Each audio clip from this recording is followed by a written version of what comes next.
Yes, David. Yeah, so let's talk about some breakout candidates for the 2023 season, and they categorize it. We'll get to the lesser, but there's like starters to Pro Bowlers to superstars, stuff like that. Well, we'll all right, so those. it's like a stair step. Yeah, we'll get to those in a second. The first one I want to touch on are the guys that had hype before that you're forgetting about.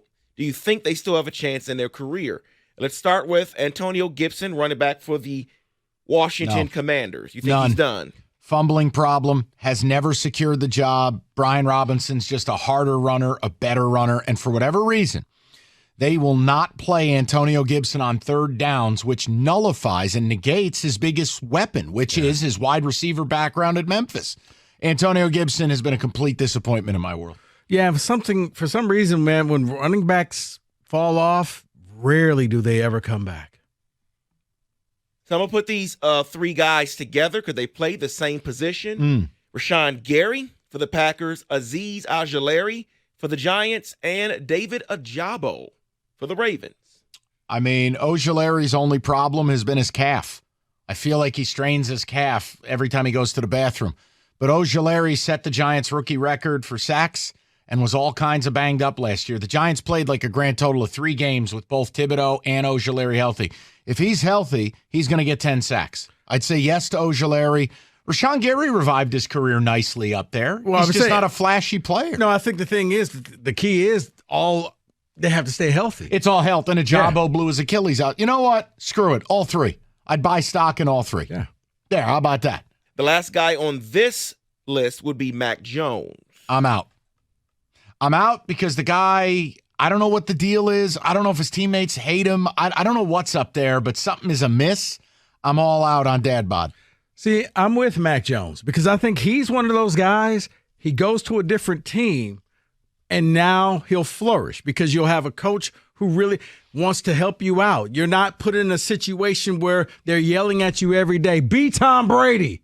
Maybe I can't be Tom Brady, guys. Let me just be Mac Jones. New England just feels so weird as an overall situation. The whole thing just feels off. He was set up to fail with Patricia calling plays. Right. Yeah, no question. So he's the guy that, let's say he ends up being the Raiders QB or he goes out to the Rams and you're like, wow, where did this guy?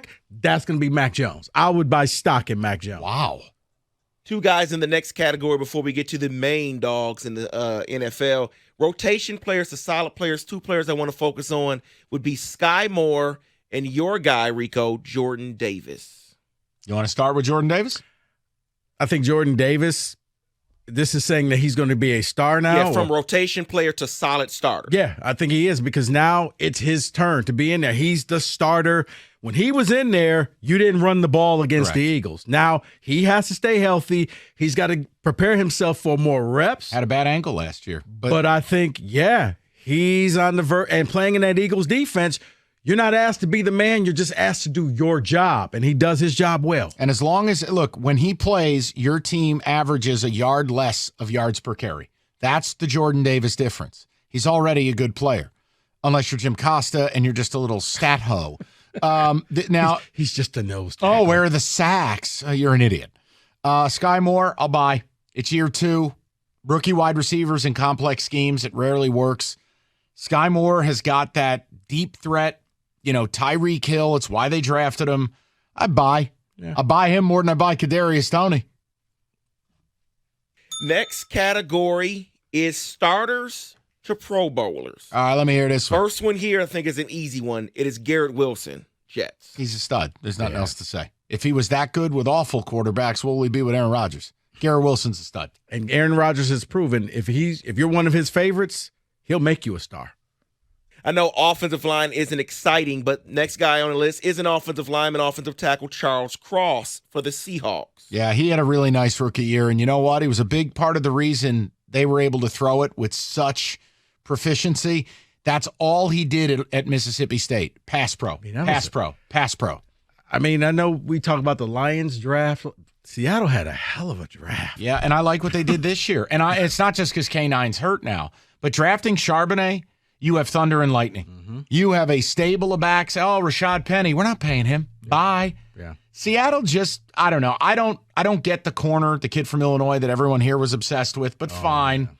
Overall, you're right, though. They drafted a tackle, like the third tackle off the board, and he's probably headed for Pro Bowls. Yep. That's a really nice job. And then I'm just going to be selfish mentioning the last guy because I enjoyed the way he played. Not a lot of people watch Texans football, but it is safety Jalen Petrie.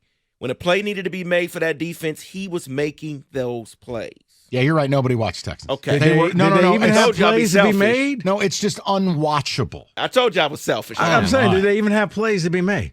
The one time that you needed them not to make plays, they won the game. As a rookie, he was and they killed their draft picks last year.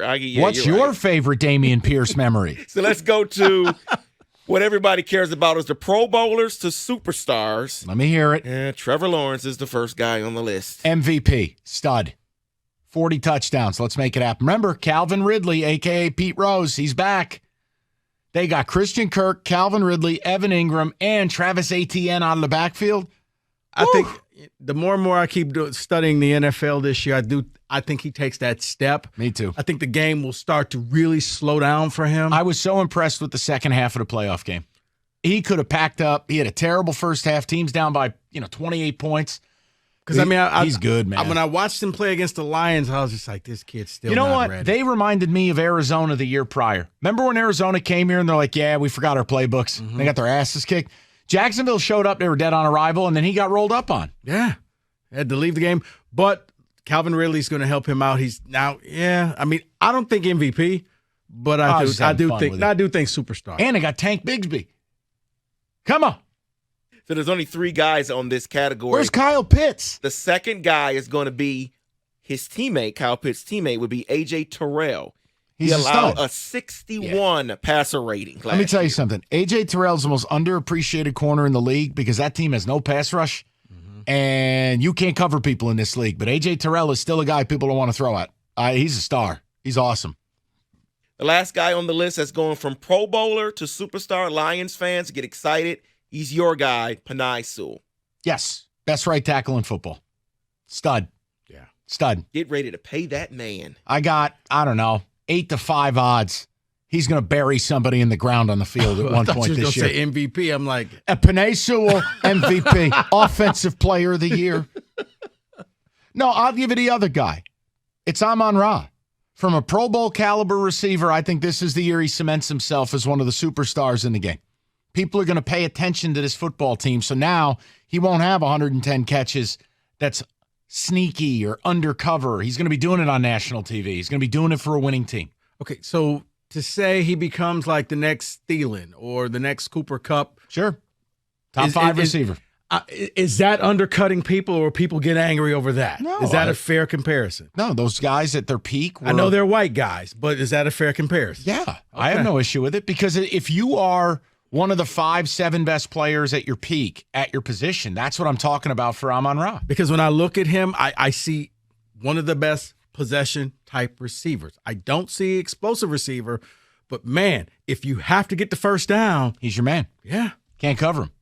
And if you try to cover him man on man, I won't bore you with like goofy statistics and data.